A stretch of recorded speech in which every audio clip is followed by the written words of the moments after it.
Hey, how you doing? Justin here. You know, I've been playing guitar now for over 40 years, and I've only just figured out how practice really works. It's maybe a little bit embarrassing.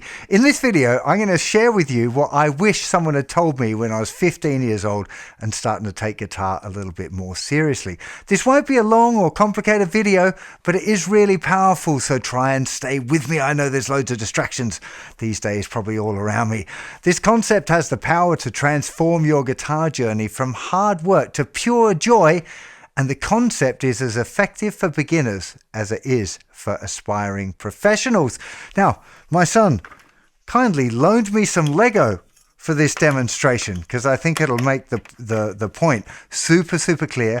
We're going to assume that each single Lego block equates to 1 hour of your practice time, and the higher we stack the blocks, the better you are at playing that particular thing. So just as an example, let's say that Guitarist A is a very dedicated student and practices 2 hours a day, 5 days a week. That's 10 hours of practice in each week. They love playing guitar and they love loads of different types of music. So they work on a wide variety of styles and techniques. Blues for a while, and then a bit of jazz, a bit of rock and pop, some cover songs that they like, fingerstyle picking one day and then finger tapping the next day. This is a pretty broad kind of a routine, and if you could sustain it for a number of years, you'd become a very solid guitar player and be able to play a number of styles confidently. You'd be a great asset to a covers band or a very effective and broad teacher. So let's do it with Lego now, so it's super clear. Remember, one block is 1 hour's practice. So let's say we did maybe an hour of blues, hour of jazz, maybe some finger tapping, and then a little bit of finger style, maybe some work with some different triads, and then maybe improvising over a 2-5-1 or something like that. A little bit of study on recording and guitar effects, and then maybe you go back into doing a little bit more, some country guitar stuff, and then maybe some more improvising in a different style or learning some cover songs. And you can see now that we've gone very broad. Okay, you can see you've got a wide and stable base that covers a lot of different areas, but it's creeping up very slowly, and it'll be a long while before any of those areas reach excellent. It's also really hard to notice the improvement yourself, which can be a little disheartening. Now, I practiced that way. I studied classical guitar at the Tasmanian Conservatorium of Music, but I wanted to learn everything. I practiced 8 hours a day and I worked on the classical guitar I had to do for school, but I was also studying jazz guitar, rock and pop techniques, theory, arranging, recording. I played in a funk and rock cover band, and then afterwards I'd often go and play soft jazz gigs at the local casino. And if I didn't have a gig, I worked setting up PA systems and mixing other bands. I love doing loads of different things, and I love playing, just being around music. I aspired to be a session musician, so I knew I had to learn a lot of different styles, and I don't regret this broad approach one little bit. The broad skill set has given me a fascinating and wide career for over 40 years, and I greatly appreciate it. But I did do a lot of hours practice.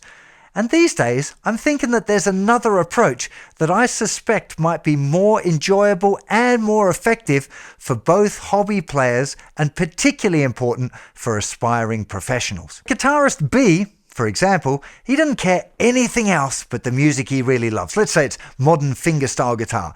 So they put all of their practice time into that one area. They don't bother with anything that's not helping them play the music that they love. So because of that, they're doing a little bit of practice on fingerstyle patterns, and then a little bit more on fingerstyle patterns, and maybe a bit of percussive fingerstyle, and then maybe just a little bit of chords that sound great with acoustic fingerstyle, and then maybe a bit of fingerstyle arranging or transcribing some Tommy Emmanuel or some other great fingerstyle stuff, and then maybe a little bit more fingerstyle practice, and maybe a bit more percussion, and maybe a little bit about how to make percussive amplified sound really good through a PA, and then maybe working on arrangements for a gig they've got on that weekend. Now you can see they've got a lot further up the getting good block, right? Let's compare it again. So let's just move that back just to make the point. So remember, the higher you get, the better you get. So if you're doing loads and loads of different style things, like, you're getting better, you're getting further up. But think of how long it's going to take for this guy doing all of these different styles to get that good. right? It's going to take quite a while. And you can imagine this one, if all of these things, because that's just 1 week. What about after 2 weeks? Right? After 2 weeks, they're getting like way high. Right? Actually, let's put a second block on. So the other guy with the broad approach, he's got all of that down, but it's all the way down there. The person focusing on that one very narrow thing has got this good compared to the other guy going that good. When you put all your focus into one area, you can make really quite incredible progress in a short space of time, which further drives your motivation. You really start to see the improvement. It's really obvious, not just to you, but your friends and to other musicians. They'll notice. Maybe you're going to find that some of your social media posts start to get viral, and all of this is so much more exciting that you end up practicing more, staying more focused, and before you know it, you're Mike Dawes.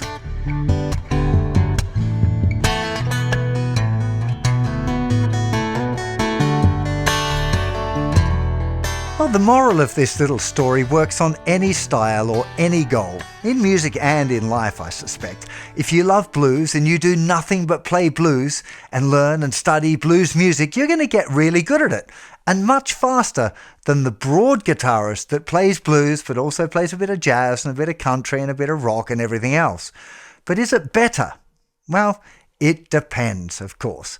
I think that most hobby guitarists have a limited amount of practice time, and so if they stay focused on a narrow area of study, they see more improvement and they're more likely to enjoy practice and keep playing guitar longer.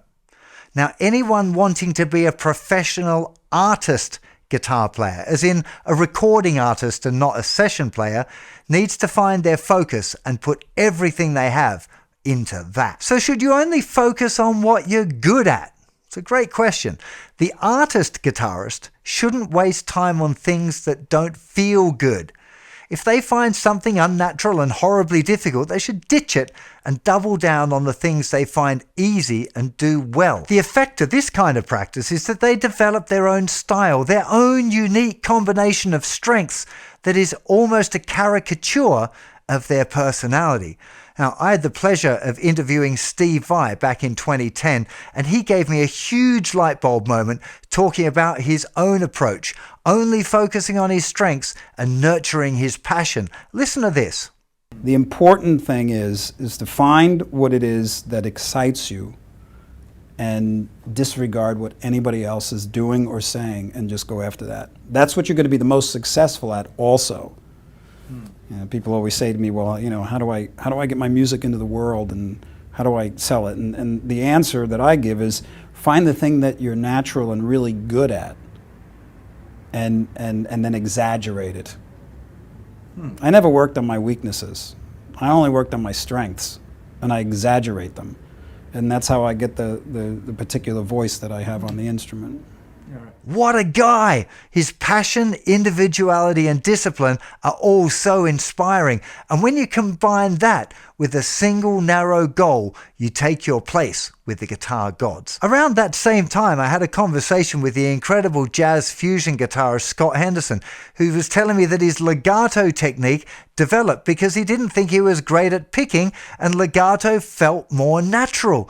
Another guy who was playing to his strengths. Wes Montgomery, the jazz guitar legend, apparently developed his unique thumb picking style because he needed to practice late at night and didn't want to disturb his wife and kids. A limitation in this case rather than a choice, but it helped him forge a unique style. So I've definitely been guilty of giving some bad advice. I've always told my students that you should practice what you can't do, don't practice what you can. But you know what? I'm not sure that was always the best advice. It's sometimes true, but certainly not universal. Where that advice is really useful is for those folk, usually beginners, that spend their time playing the same songs and the same chords over and over without progressing. But you know what? I think I'd rather listen to a guy at a party play one song that he knows really well and plays confidently than someone who can play a bunch of songs badly. But it's not clear-cut. And to grow, you do need to learn some new things. But thinking about it now, I don't know. Perhaps the advice that I'd give my own kids would be practice what you really love and don't practice what you hate. Over the years, I've taught hundreds, maybe even thousands of students privately and at the Guitar Institute in London. And the guitarists who made a career out of playing were almost always the ones who had a very focused vision of where they wanted to go, and then they put everything into that. But interestingly, of the hundreds of hobbyists that I've taught, the ones that seem to enjoy playing the most are the ones who have a clear passion for one particular style. Those that try and learn everything and go real broad never seem to keep the motivation going. So to conclude, I think that if you want to be a teacher or a session player, work in theatre show bands, that kind of gig, then there's a lot of merit in going broad. But for everyone else, I'd suggest trying to identify your passion and put all of your energy into that. You can always pivot later, change your mind, but while you're working on one thing, give that one thing all you got. I hope this helps you stay in love with the guitar and helps you keep your passion alive. So let me know, what's your one thing? Drop your style or your goal in the comments below, because I'd love to know what you are going to go all in on. It's amazing I've actually managed to make it through an entire video playing Lego instead of playing guitar, although I must say this is not probably one of my grandest creations. I hope you have a fantastic day, and I'll see you for plenty more very soon. Take care. Bye-bye.